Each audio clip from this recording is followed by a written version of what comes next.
Doctora Lourdes, buenos días. La saluda el doctor Espinosa. ¿Me comenta si ya está todo listo para poder realizar una pequeña introducción, por favor? Sí, doctor, ya está todo listo.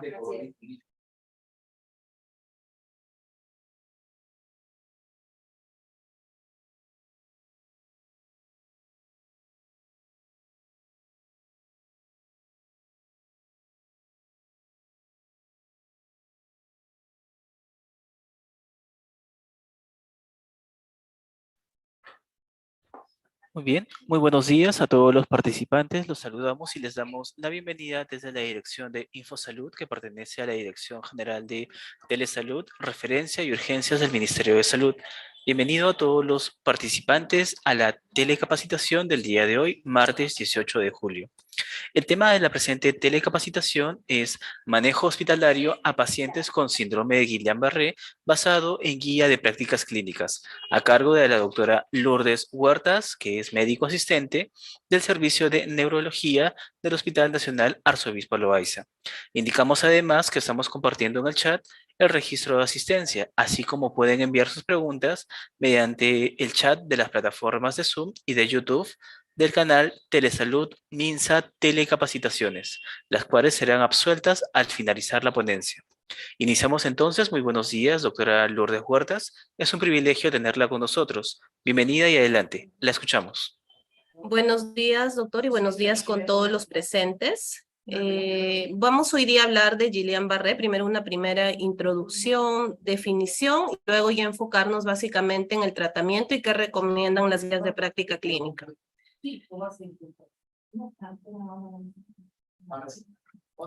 Entonces, primero, cuando sospechamos nosotros de Guillain-Barré, vamos a sospechar de Guillain-Barré porque es una enfermedad caracterizada por una debilidad muscular.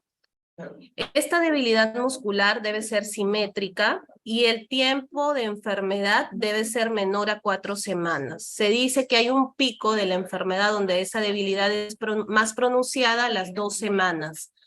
Asimismo, cuando ya el médico examina al paciente, los reflejos se va a encontrar arreflexia o hiporreflexia y la enfermedad puede ir empeorando hasta llegar el paciente a falla respiratoria y tener necesidad de ventilación mecánica. Entonces vamos a remarcar los puntos. Es una enfermedad aguda porque dura menos de 4 semanas. Tiene un curso monofásico porque solamente tiene un pico y vuelve a caer la sintomatología.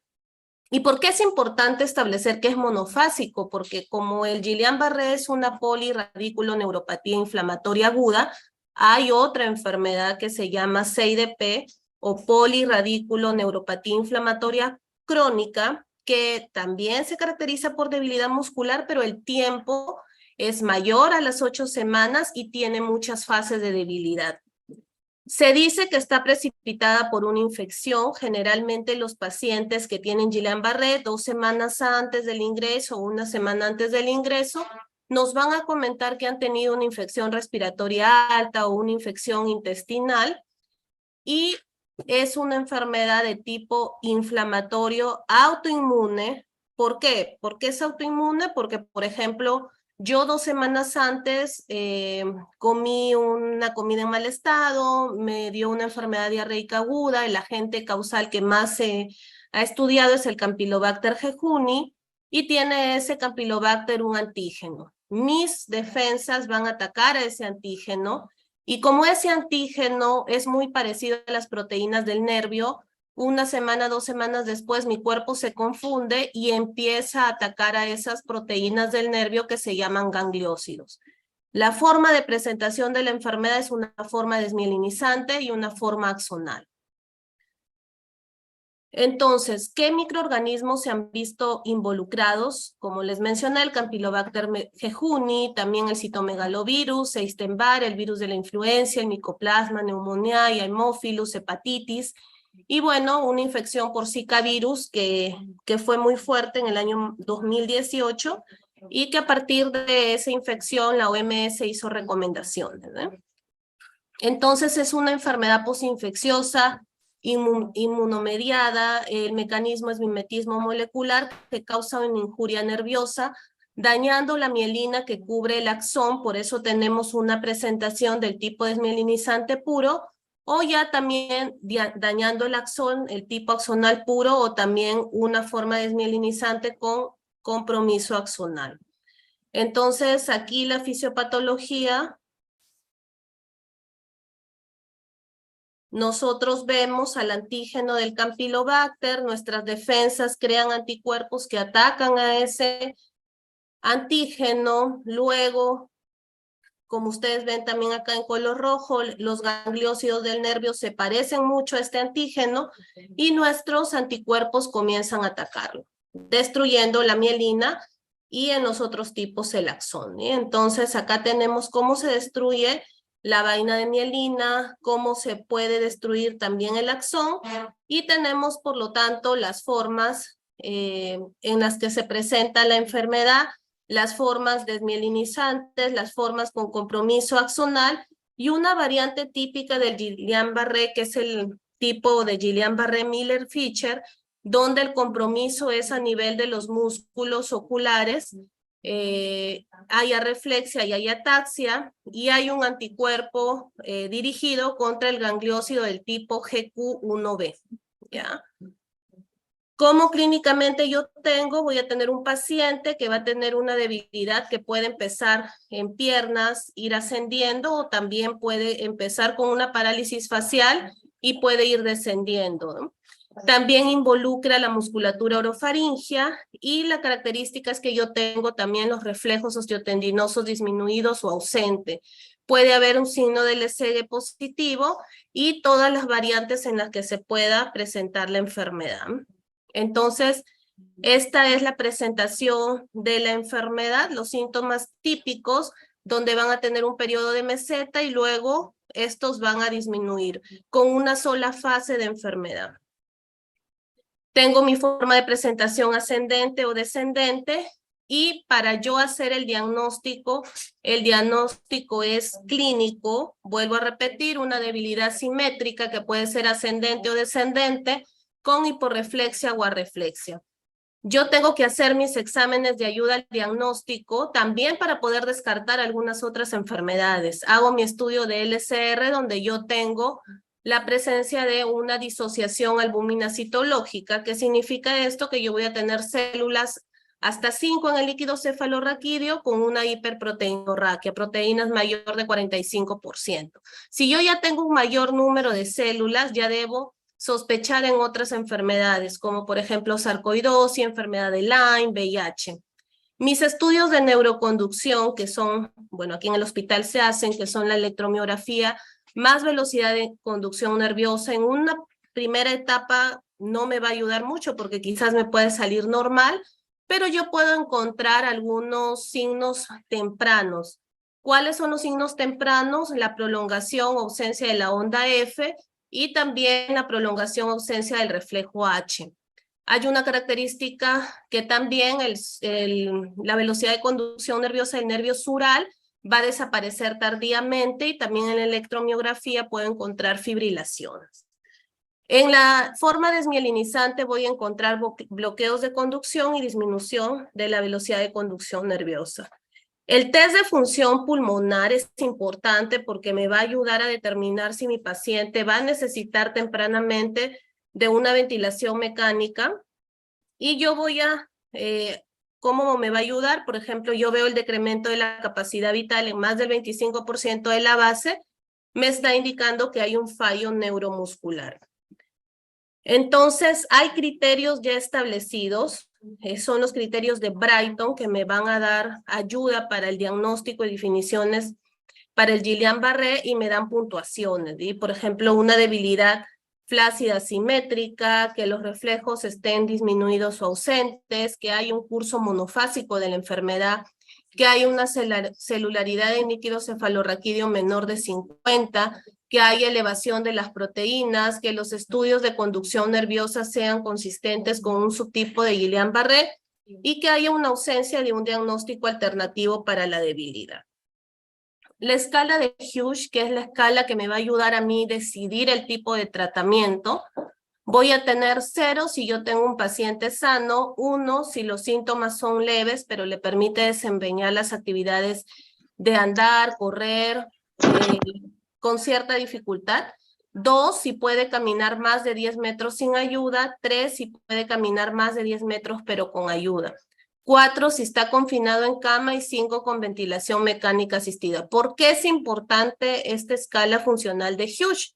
Porque si yo tengo que los valores están hasta el número 2, yo puedo tener a un paciente en observación, pero todavía no necesitaría darle tratamiento con inmunoglobulina o plasmaféresis. Si mi paciente tiene 3 o 4, o sea, no puede caminar solo, yo ya tengo que iniciar una terapia temprana. Entonces vamos a ir con lo que nos dicen las guías de práctica clínica. Nos dicen que para el tratamiento hay 2 tipos de tratamiento, el recambio plasmático, plasmaféresis y la inmunoglobulina. Ambos son igualmente eficaces, ¿ya? El recambio plasmático nos dice que tiene una mayor efectividad si se da dentro de los primeros 7 días de inicio de los síntomas. ¿Cuál va a ser el mecanismo de acción? ¿Por qué? Porque va a remover anticuerpos y otros componentes inflamatorios como el complemento y además mejora la función de las células T supresoras. ¿Cuál es la dosis? La dosis es 5 ciclos de recambio plasmático. Usualmente se puede usar de 1 a 1.5 volúmenes de cambio plasmático con albúmina o también combinando un coloide cristaloide como fluido de reemplazo. Estudios multicéntricos han establecido la efectividad del recambio plasmático con una mejoría clínica temprana, reduce la necesidad de ventilación mecánica, también hay una recuperación más rápida, que son lo que han documentado los estudios. El otro tratamiento igual de eficaz es la terapia con inmunoglobulina. Voy a hacer ejemplos para que quede más claro cómo se usa. De manera general, la dosis total se da en 2 gramos por kilo de peso. Yo voy a darlo por 2 a 5 días. Siempre tengo que hacer una evaluación diaria de mi paciente, de la fuerza muscular. Hay corrientes y algunas personas prefieren darlo en 2 días, por ejemplo, dando 1 gramo por kilo por 2 días, y otros prefieren darlo 0.4 gramos por kilo por 5 días. En nuestro hospital, la guía de práctica clínica de Loaiza nos recomienda usar 0.4 gramos por kilo por 5 días. Se da en una infusión continua en 4 a 6 horas. Bueno, una diferencia entre ambos tratamientos, por ejemplo, es que para el recambio plasmático yo voy a emplear un catéter de alto flujo y acá para la inmunoglobulina yo voy a darlo por una vía periférica. Entonces, la inmunoglobulina es la inmunoglobulina humana, está constituida típicamente por inmunoglobulina del tipo G, que la constituye un 95%, el mayor porcentaje es del tipo G1, seguida del G2, G3, G4. La inmunoglobulina A es de 2.5%. Cuando han habido alergias, se cree que este sea el responsable, la inmunoglobulina A, y la inmunoglobulina M se encuentran trazas. Entonces, les dije que la dosis total era 2 gramos por kilo, que lo puedo dar en un día, pero si yo doy en 5 días, tengo que dar 0.4 gramos por kilo día, o si lo voy a dar en 2 días, 1 gramo por kilo día. La infusión no debe ser mayor de 200 mililitros por hora, ¿ya? Y ¿qué logro yo con la inmunoglobulina? Aumentar 5 veces la concentración de inmunoglobulina G, pasando al líquido cefalorraquídeo y habiendo una caída de los anticuerpos en 50% en 72 horas, ¿eh? Tiene una vida media de 18 a 32 días. Entonces, bueno, esto es lo que usamos aquí en el hospital. Es una foto real de nuestro paciente. Tenemos que viene de 5 gramos, así viene, de 100 mililitros, ¿ya? Entonces, mi fórmula, que yo voy a hacerles un ejemplo práctico para cómo se puede usar, por ejemplo, si yo tengo una paciente mujer de 60 kilos, yo voy a emplear 0.4 gramos por kilo de peso. Entonces, tengo acá que tengo 5 gramos en 100 ml, ¿ya? Yo tengo 0.4 gramos por 60, necesito 24 gramos de inmunoglobulina. Entonces, calculo mi fórmula, es una regla de 3 simple, 24 por 100 entre 5, necesitaría 480 ml, ¿eh? Más o menos, ¿cuántas ampollas? Serían 5 ampollas más o menos, ¿eh? Y voy a, ¿cómo se llama? A calcular mi velocidad de infusión con esta fórmula, que es 0.5 mililitros o cc por kilo por hora. Si mi paciente pesaba 60 kilos, 0.5 por 60 me da 30 ml. Entonces, en mi RP, yo pongo que la inmunoglobulina al 5%, que viene en un frasco de 100 ml, mi dosis total es 480 miligramos endovenoso en infusión. Empiezo con 30 cc hora en las primeras 2 horas, luego aumento al doble, 60 cc hora por las siguientes 2 horas, luego al doble, 100 cc hora, hasta completar mi dosis total. Si yo tengo por ahí una historia de alergia, también puedo agregar clorfenamina, de 10 miligramos una ampolla endovenosa previo a la inmunoglobulina o paracetamol, ¿no? Ahora, esta inmunoglobulina que yo les he presentado es la que viene de 5 gramos en 100 ml, pero también hay inmunoglobulinas de mayor concentración que vienen de 10 gramos en 100 ml. La regla práctica es la misma. Entonces, si esa mujer de 60 kilos, yo multiplico 0.4 por 60 igual los 24, pero ahora yo ya tendría que esa ampolla viene en 10 gramos en 100 ml.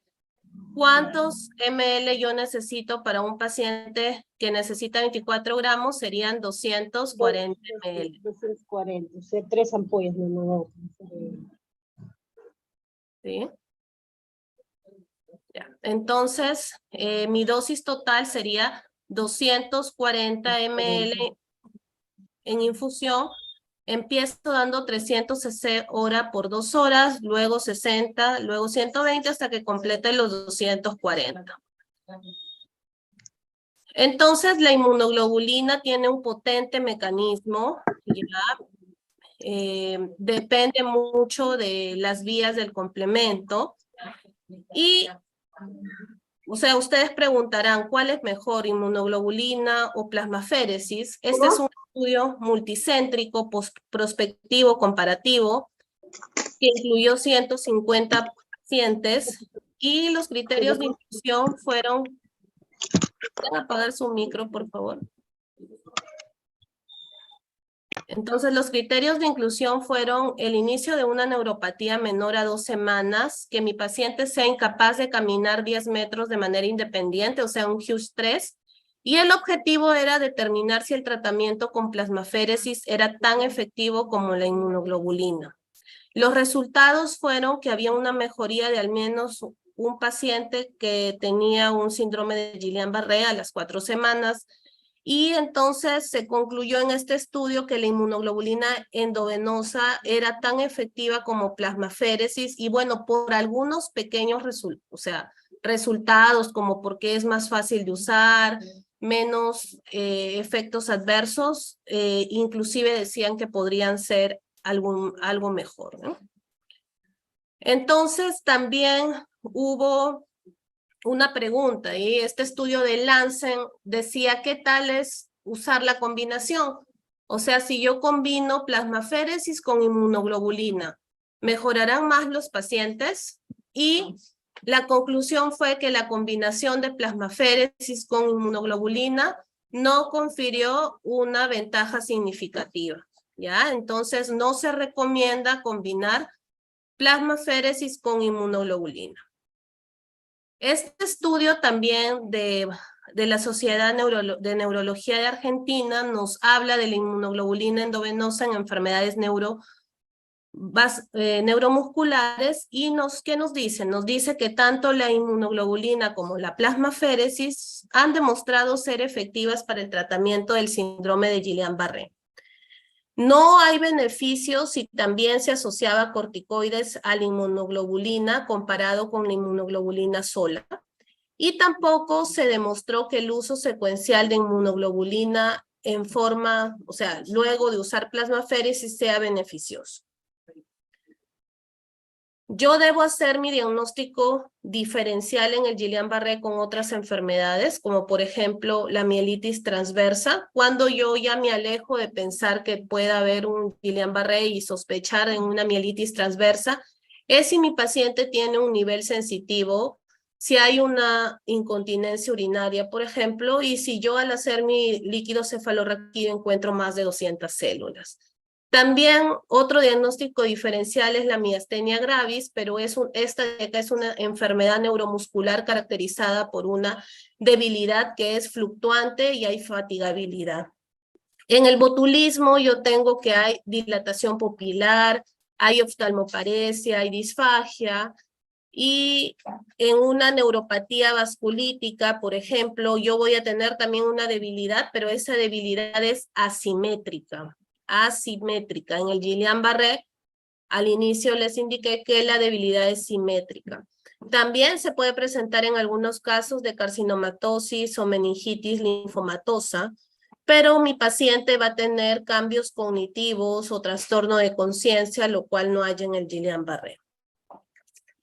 Entonces, ¿cómo yo podría diferenciar de las enfermedades musculares entre el botulismo, la miastenia y el Guillain-Barré? Bueno, voy a poderlo hacer mediante la electromiografía, por ejemplo, tanto en el botulismo como en la miastenia gravis. Voy a hacer un estudio que se llama estudio de estimulación repetitiva y que para la miastenia yo voy a tener un decremento del potencial de acción, mientras que en el botulismo va a haber un incremento de ese potencial. Y eso sería todo lo que tengo para compartir el día de hoy.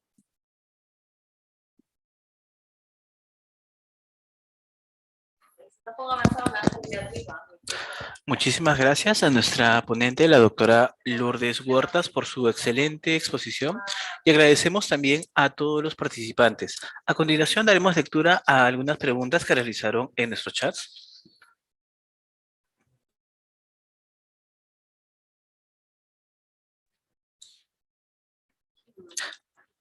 Doctora, pregunta en nuestro canal de YouTube si existe alguna diferencia indistintamente de la dosis entre el manejo pediátrico y el manejo adulto en un paciente con síndrome de Guillain-Barré. O sea, para lo que es plasmaféresis, eso sí, o sea, los neurólogos solamente lo indicamos, ¿eh? O sea, y ya el volumen lo calcula el médico de patología. Para lo que es inmunoglobulina, la dosis, por eso está en kilo de peso, y lo que se recomienda es los 0.4 gramos por kilo de peso. Entiendo. Gracias por su respuesta, doctora. Tenemos otra pregunta. Conociendo las dosis máximas o recomendadas de inmunoglobulina, en el caso de pasar estas dosis, ¿podríamos llegar a una dosis tóxica? ¿Y cuáles serían los síntomas o signos de alarma en esos casos? Bueno, en el caso de la inmunoglobulina humana, aquí en el hospital nosotros hemos tenido en el año 2019 un buen grupo de pacientes tratados, un aproximado de 21 pacientes, y en realidad no hemos tenido efectos adversos, ¿no? Que es algo positivo, ¿no? Lo que dicen las guías es de que dentro de los efectos adversos que más se pudieran encontrar son reacciones alérgicas, sobre todo asociadas a la presencia de la inmunoglobulina tipo A, pero aquí no hemos encontrado, ¿no? Pero las reacciones alérgicas serían las más preocupantes, ¿no? Por supuesto. Gracias, doctora.